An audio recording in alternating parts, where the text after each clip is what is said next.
मेरे भाई ने किया मेरे साथ गंदी हरकत। इस कारण मेरा खून निकलने लग गया और मेरा पेट भी दर्द करने लगा। उस दिन घर पर कोई भी नहीं था। इसी मौके का फायदा मेरे भाई ने उठाया और भाई मेरे कमरे में आ गया और उन्होंने मुझे अपने कमरे में खींच कर ले गया। मैं भाई को रोक रही थी, लेकिन भाई मेरी बात सुन ही नहीं रहा था।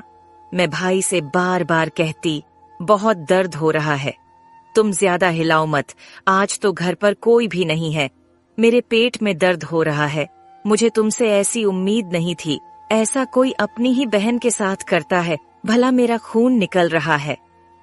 आज तक मैंने ऐसा कभी भी नहीं किया था। यह सबम कुछ तुम्हारे कारण ही हुआ है। अब मैं मम्मी पापा को क्या मुंह दिखाऊंगी। आज मेरा भाई मेरे साथ जो कुछ भी करने वाला था, इस बात से मैं अनजान थी। मुझे मेरे भाई से इस बात की उम्मीद नहीं थी, वह इतनी घटिया हरकत करेगा। मेरे मना करने के बाद भी मेरा नाम नेहा है। मैं 21 साल की हूँ और मेरा एक भाई भी है। मेरा भाई मुझसे 4 साल बड़ा है। मेरे माँ को गुजरे 5 साल हो गए। मेरे पापा एक ऑफिस में काम करते थे, मैं और मेरा भाई भी कॉलेज जाते थे। लेकिन जब छुट्टी होती थी तो हम दोनों ही अकेले घर होते थे। एक दिन की बात है, पापा को ऑफिस के काम से बाहर जाना था। पापा ने कहा, मुझे आने में टाइम लगेगा तो तुम अच्छे से रहना। पापा की फ्लाइट शाम 8 बजे की थी, इसलिए पापा 6 बजे ही घर से निकल गए। कॉलेज के साथ साथ मेरा भाई कपड़े सिलने का काम करता था, लेकिन मुझे कपड़े सिलने की मशीन से बहुत डर लगता था, इसलिए मैं मशीन के पास नहीं जाती थी। एक बार मुझे मशीन की सुई चुभ गई थी, इसलिए मैं उसके पास नहीं जाती थी। पापा के जाते ही भाई मेरे कमरे में आया। मैं पढ़ाई कर रही थी। भाई ने कहा, मेरे कमरे में चलो, तुमसे कुछ काम है। ने कहा, अभी नहीं, मेरा पेट दर्द कर रहा है।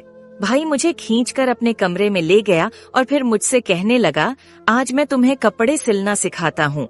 मैंने कहा, मुझे कपड़े सिलने से डर लगता है। भाई ने कहा, तुम बैठो, मैं सिखाता हूँ। फिर मैं सिलाई मशीन चलाने लगी। थोड़ी देर बाद भाई किचन में पानी लेने गया और अचानक मेरी उंगली मशीन में फंस गई। फिर मैंने भाई को आवाज लगाई। भाई दौड़ते धुएं आया। ये सब देखकर भाई के तो होश उड़ गए। मैंने कहा था ना, मुझे नहीं सीखना। देखो तुम्हारी वजह से क्या हुआ, उंगली से खून निकलने लगा और दर्द भी हो रहा है। फिर भाई उंगली निकालने लगा और दर्द ज्यादा होने लगा और खून तो रुकने का नाम ही नहीं ले रहा था। भाई जितनी उंगली हिलाता उतना ज्यादा दर्द होने लगा। मैंने भाई से कहा, ज्यादा हिलाओ मत, दर्द हो रहा है।